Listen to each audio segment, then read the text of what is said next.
And finally, how do we remove and replace a thermostat? Usually it is a simple 30-minute job. You can find the thermostat by following the radiator hoses. Either the upper or the lower radiator hose will be attached to a half-sphere looking housing bolted to the engine. Next, you want to drain your coolant. If the thermostat is located at the top of the engine, you may get away with draining just a little bit, like you see here. There is still coolant in the engine, but it's not overflowing when you take the thermostat out.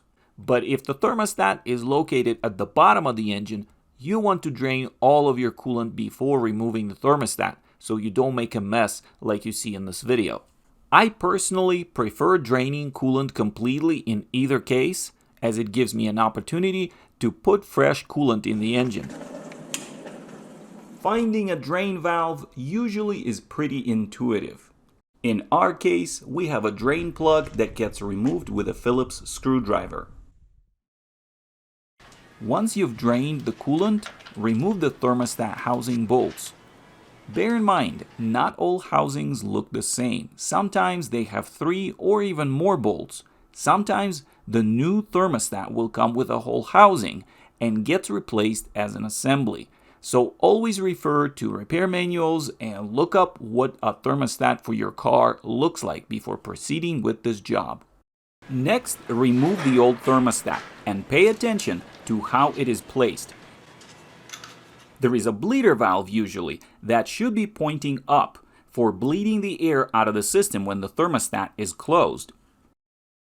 Make sure to align it with all the necessary grooves, like this one for the bleeder and this one for the gasket. Clean the mating surfaces off of the old gasket or any rust, dirt, etc. You can use a metal brush or a scraper. Just be careful not to leave any deep scratches that could cause a leak. Always install a new thermostat with a new gasket. If your thermostat didn't come with a gasket, make sure to buy one separately. Do not reuse the old one. And always pay attention to small things. See how this gasket is cone-shaped? So that the deeper the thermostat goes into the engine, the tighter the gasket is going to sit. And now we can install our thermostat. But before you bolt on the housing, make sure it fits well over the thermostat. It's okay if you need to turn the thermostat a little bit to align it with the walls of the housing.